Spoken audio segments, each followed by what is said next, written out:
Sheila, hey. Now, I know this is going to be one of your first cases, but since I'm on quarantine, I just really need you to do good. I don't need you to be nervous. I need you to do good and represent me well, okay? This client, I don't know, they may or may not be guilty, girl. I don't know. We're going to have to see, but I need you to do what I need you to study them files. You need to be reading them files. You need to be up all night reading them files so you can go ahead and make sure you know all the details because the persecution is going to get wild. It's going to be crazy, but I need you to do what you need to do because, hey, I'm in quarantine, girl. So, look, as your supervisor, I know you can do it. That's why I put you on a case. You're one of my top attorneys, but you need to read your stuff. Don't go in there thinking you can wing it. Okay, you need to be reading that information. Now you hear me, and I wanna see you do good and win this case for me, okay? Because that's a good check coming. If we can get this done, it's a good check. So what you gonna do all night? You ain't sleeping. Yeah, let me hear what you gonna be doing, girl. You can't sleep. You gotta be reading. You need to be reading this file so you know what to say in defense of this case. Okay? Okay. Now call me in the morning, okay? I don't care if you gotta spend whatever you need on the company credit card and do what you need to do, however much caffeine you need, it's on me. Just do what you need to do and stay woke. All right, girl. Bye. Oh, man. Finally, some quiet time. I just need a little nap. And I'm going to get on the road. Go on there. 5-minute nap. I hear you like this. I'm on the road right now. But we don't have much time to prepare. I really need you to answer some things so I can clearly and distinctly know what I'm saying when I'm trying to represent you. So I need you to be completely truthful and honest with me. And it says here, I just wanted to verify and make sure that I have the correct files. And you're telling me your name is really Lucifer, son of the morning, Mr. Devil. Is that correct? Yes, I am ready. But first, you will address me as Al-Shaitan. At what right do you earn this respect of calling you this? You should know I control over 98% of the people of your world. That does entitle me to be royalty. Have proof of your claim? Of many things. If you want answers, you will address me by Al-Shaitan. Some things you will not understand. Some you will. But in order for you to get my viewpoint, I shall describe myself and correct the false notions people have of me and my place of abode first. Okay, so that's a fine idea. So let's just start off by you describing your physical appearance. I'm going to see you in, like I said, 3 hours, but I just need to have this on the record. What do you look like and where do you live? My physical appearance? My dear Earthbound, well, I have no physical body. I would be handicapped by such ailment. It's such an encumbrance that you Earthbound people are subject to. I consist of negative energy, and I live in the minds of people who fear me.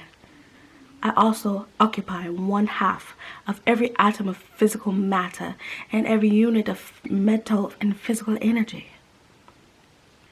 Perhaps you would better understand my nature if I were to say that I am the negative force of the earthbound atom. I'm trying to say that if it weren't for you, there would be no world, no stars, no electrons, no atoms, no human beings, no nothing. Is that correct?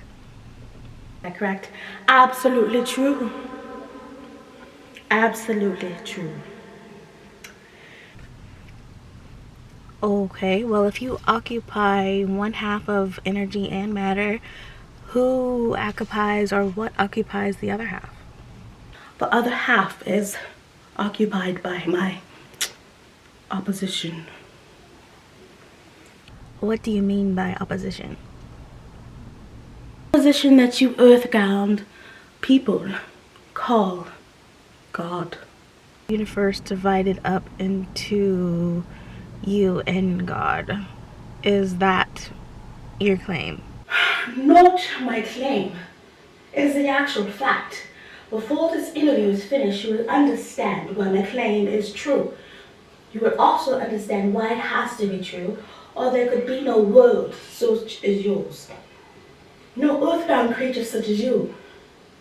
I'm no beast with a forked tongue and a spiked tail. You control the minds of 98% out of every 100 people? You said so yourself. Who causes all the misery in this 98% devil-controlled world if you don't? I said that I do not cause all the misery of this world. On the other hand, I boast of it. It is my business to represent the negative side of everything, including the thoughts of you earthbound people. And how exactly do you gain control of the minds of people? Now you ask some simple questions. I merely move and occupy the empty space in the human mind. I sow the seeds of negative thoughts in the minds of people, so I can occupy and control. Well, you must have many tricks and uses of devices in which you gain control and the hold of minds of people. Please explain. One of my cleverest devices for mind control is fear. I plant the seed of fear in the minds of the people, and as these seeds germinate and grow, through use, I control the space they occupy. The 6 most effective fears are the fear of poverty, criticism, ill health, loss of love, old age, and death. Go ahead and move forth with explaining those devices, Your Majesty. So the first and the last, poverty and death. At one time or another, and during my life, I tightened my grip on all people through one of these. I plant these fears in the minds of people so they can defy that they believe them to be their own creation. I accomplish this by making people believe that I'm standing just beyond the entrance gate of life, waiting to claim them beyond the entrance of the gate to the next life, after death for eternal punishment. Of course, I cannot punish anyone except in that own person's mind, though through some form of fear.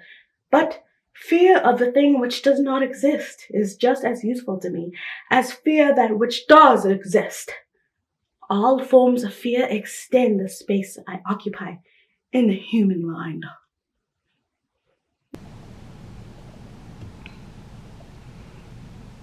Okay, and which of these 6 fears serves you most often, Your Majesty? It's too long to be told in a few words. It began over 1 million years ago, when the first man and woman began to think. Up to that time, I had control of over all mankind, but enemies of mine discovered the power of positive thought, placed it in the minds of men, and began a battle on my part to remain in control. So far, I have done quite well for myself, having lost only 2% of the people to the opposition. Well, tell me something more about the world that you live. I live wherever I choose. Time and space do not exist for me. I am a force best described to you as energy. My favorite dwelling place, as I have told you, is in the minds of the earthbound. I control a part of the brain space of every human being. The amount of space I occupy in each individual's mind depends on how little and what sort of thinking that person does. As I have said, I cannot entirely control any person who thinks. So you keep referring to your opposition. What exactly do you mean by that? My opponent controls all the positive forces of this world, such as love, faith, hope, and optimism.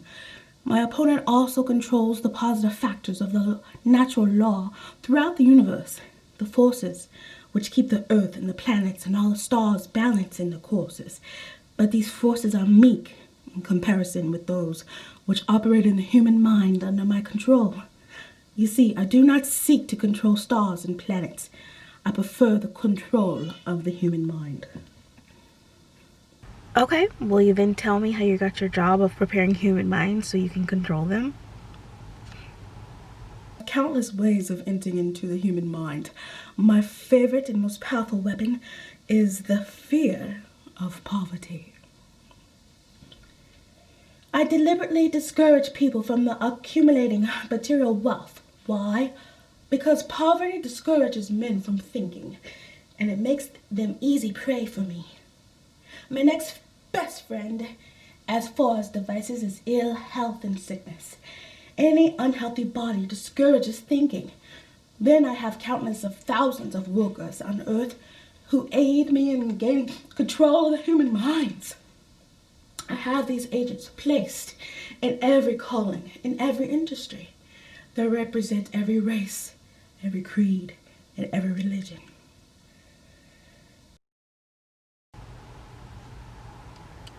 And who are your greatest enemies on the earth?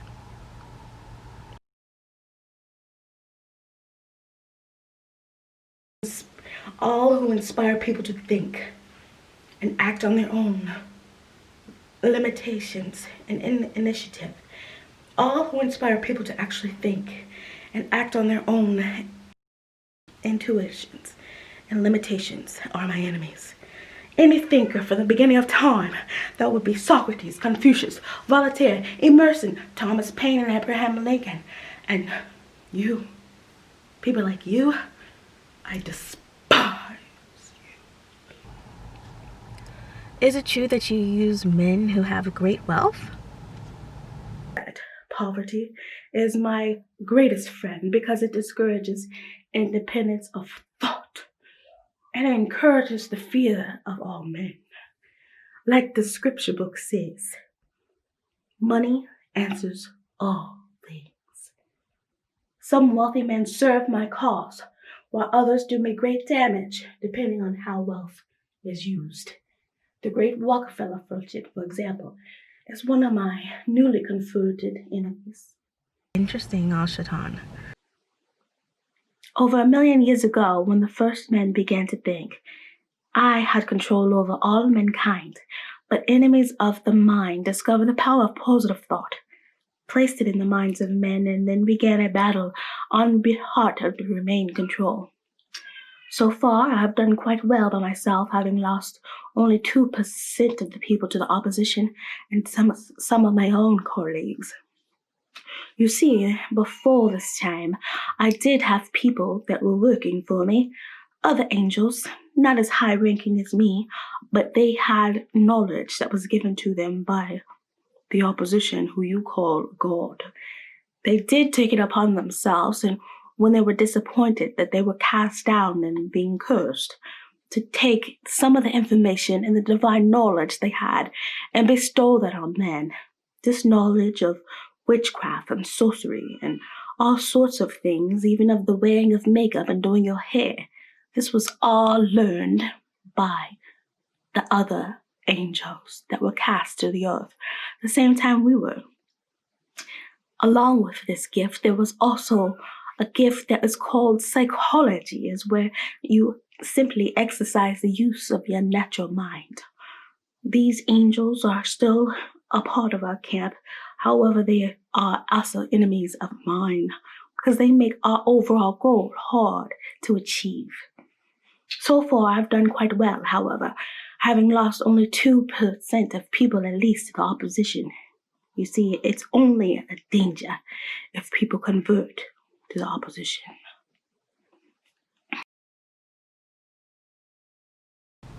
Okay, so when I see, this is another reason why I wanted to call you before we met face to face, before we went into the courtroom. I thought I had you all down for being a fraud and a fake, but I see now that you're quite real and you actually have some power. Don't get me wrong, and please pardon my rudeness, but I would not be able to look at myself again, right? If I did not tell you here and now that you are one of the people or entities ever to be turned loose on the human race. I always have the wrong conception of you in the past. I thought you were kind enough to let people live their lives, and as we know, upon their death, then you would take them and bring them to whatever punishment was set forth for them.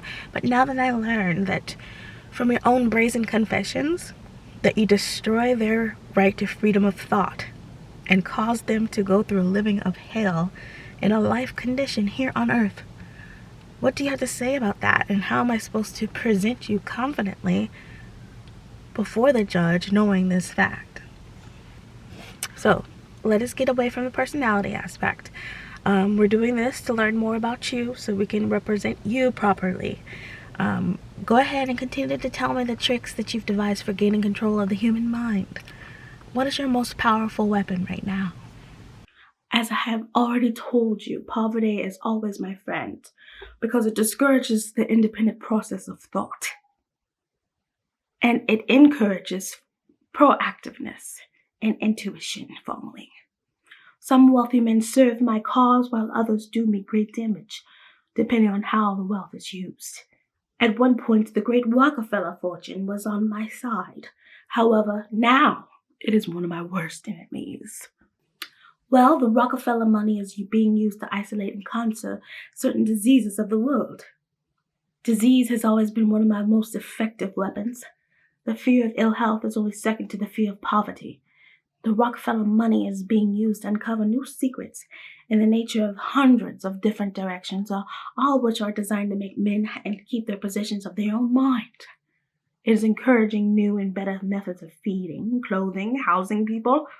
It is wiping out the slums in large cities, the places where my favorite alleys are found. It is also financing campaigns for better government and helping to wipe out dishonesty in politics.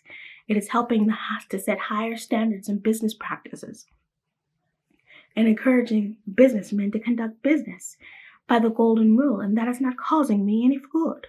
I see your point. Who wouldn't? You are a very ingenious manipulator of the minds of people, and that's a fact. Is your devilish business carried on only through people of high position and great influence, or is it on everybody, the whole world? Well, I can answer that with a resounding yes and a no. I have corrupted the minds of the youth by teaching them to drink and smoke. But they have baffled me through their tendency to think for themselves. But cigarettes destroy the power of endurance. They destroy the ability to concentrate. They deaden and undermine the imaginative faculty and help in other ways to keep people's minds focused and less focused and more in tune to nonsense effortlessly. There's people young and old of both sexes who smoke 2 packs of cigarettes a day. That means I have 1 million people who are gradually destroying the power of resistance.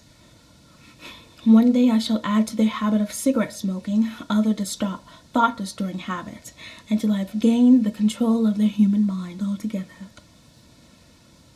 Habits come in pairs, triplets, and quadruplets. Any habit weakens one's willpower and invites a flock of its relatives to come on board in that human mind. The cigarette habit not only lowers the power of resistance, it discourages persistence, and it invites looseness in other aspects of relationships.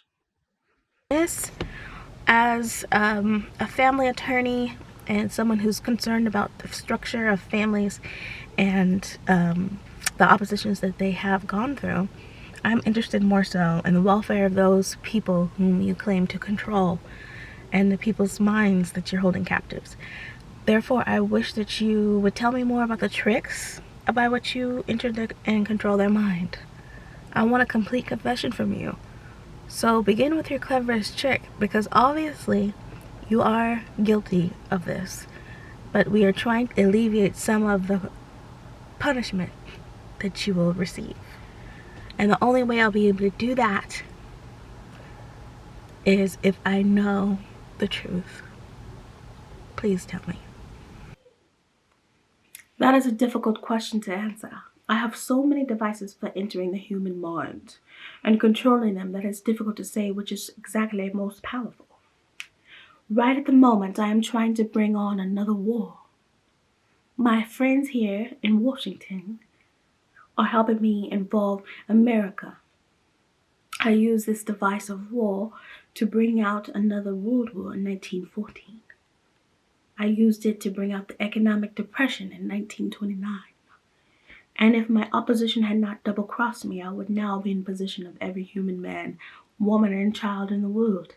You could see yourself for now that I fear nothing when it comes to world domination, the thing I have been struggling to attain for thousands of years. For millions of years, I have dominated earthbound creatures through the factors of ignorance. Now you come along and you want to destroy my use of these weapons, telling me how I can use them. Do you not realize that you will break my grip on every person who heeds this confession that you are forcing upon me? Have you no mercy? Have you no sense of humor? Have you no sportsmanship? Stop stalling and start confessing. How am I supposed to represent you right if I don't know? Who are you to ask mercy of one whom you would destroy if you could?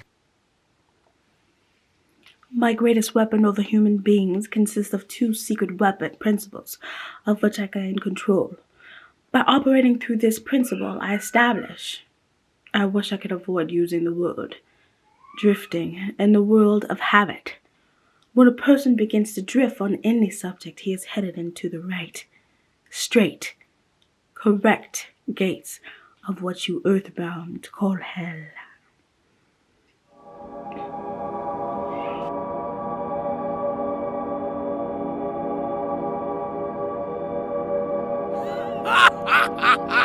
Oh no, I'm late. What time is it? Oh my god, I'm gonna get fired. Did you think you were going to get away, little one, because you were going to represent me? No, I've been in business for too long. I always win. And it is true. The battlefield is in every human mind.